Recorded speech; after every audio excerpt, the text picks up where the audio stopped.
vez um burrinho que atravessava a mata todos os dias para tomar água em um riacho. Após beber, voltava para o local onde havia o melhor pasto da região. De tanto atravessar a mata, acabou criando uma trilha, que por ser de fácil travessia, acabou sendo usada pelos humanos para construir essas estradas. E até hoje utilizamos estradas construídas sobre a trilha que um burrinho criou há milhares de anos atrás.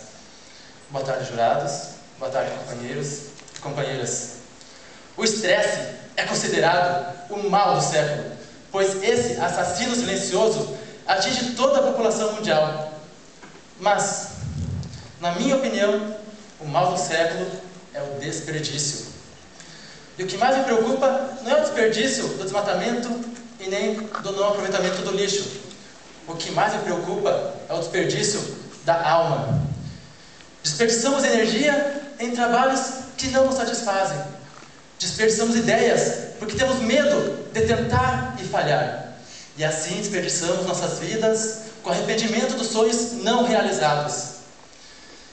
Dizemos que nós acreditamos que o grande tesouro da Terra está na personalidade humana, mas estamos perdendo a nossa personalidade para sermos iguais aos outros. Se a moda dita o que devemos usar, obedecemos sem pensar. Se os políticos votam projetos que favorecem a eles próprios, concordamos sem questionar. E assim, nos acostumamos a nos calar. E as nossas vidas se tornaram um grande desperdício de atitudes. E por isso, nos drogamos para fugir dos problemas que nós mesmos criamos.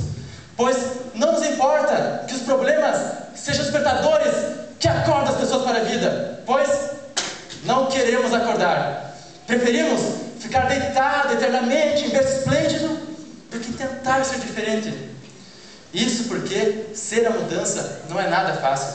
Para ser a mudança, é preciso ir contra o que nos ensinaram, contra os hábitos dos nossos amigos e contra os costumes da nossa própria cultura.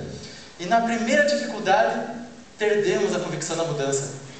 Companheiros, é preciso perder o medo de nos posicionarmos sobre uma questão e enfrentar as consequências. Então não apenas seremos a mudança, começaremos a ser a diferença. E quando fizermos a diferença, poderemos mudar o mundo pela cidadania ativa. Cidadania ativa.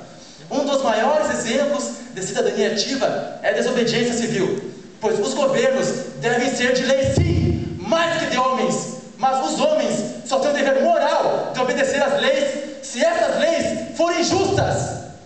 Na década de 50, os negros eram obrigados por lei a ceder seu lugar nos ônibus para os brancos.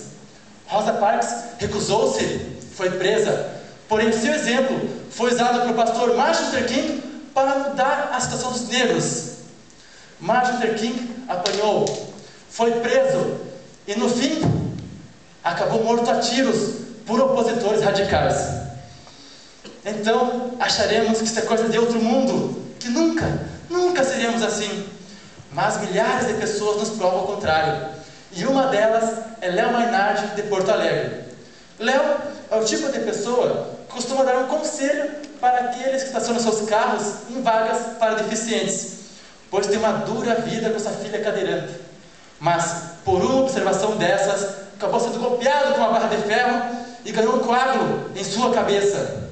O motorista, indignado, disse para ele: "Você é um idiota que quer aparecer!" Sim, Léo realmente é um idiota, pois não seguiu a instrução de viver sem reagir como um cidadão padrão. Em vez de seguir o burrinho como todos fazem, vivendo na paz de ver as coisas erradas, não fazer nada para mudá-las, ele quis ser diferente, quis lutar contra a missão e por isso ele é um idiota. Mas companheiros, se para sermos a mudança devemos ser idiotas, sejamos idiotas, mas não sejamos conformados com as idiotices do mundo, pois somente dessa forma é que poderemos mudá-lo. A mudança é possível com pequenas ações, e uma delas é a valorização das nossas tradições. No Rio Grande do Sul, aprendemos desde pequenos a servir chimarrão, para amigos e desconhecidos. E quando servimos aos outros, paramos de pensar somente em nós mesmos, e assim aprendemos a servir a humanidade. E ao escutarmos o hino rio-grandense, entendemos que não basta para ser livre, ser forte, aguerrido e bravo. Povo que não tem virtude acaba por ser escravo. Sem virtude, continuaremos escravos das ideias prontas, como a trilha do burrinho, e assim continuaremos sem mudar nada. Somente quando desligarmos o piloto automático e seguirmos o caminho de nossas próprias ideias, é que realizaremos a melhor obra de nossas vidas. Por isso, meus amigos, sirvamos nas nossas façanhas de modelo a toda a terra. Mostremos valor e constância nessa ímpia e injusta guerra. Servirão nossas façanhas de modelo a toda a terra. De modelo a toda a terra.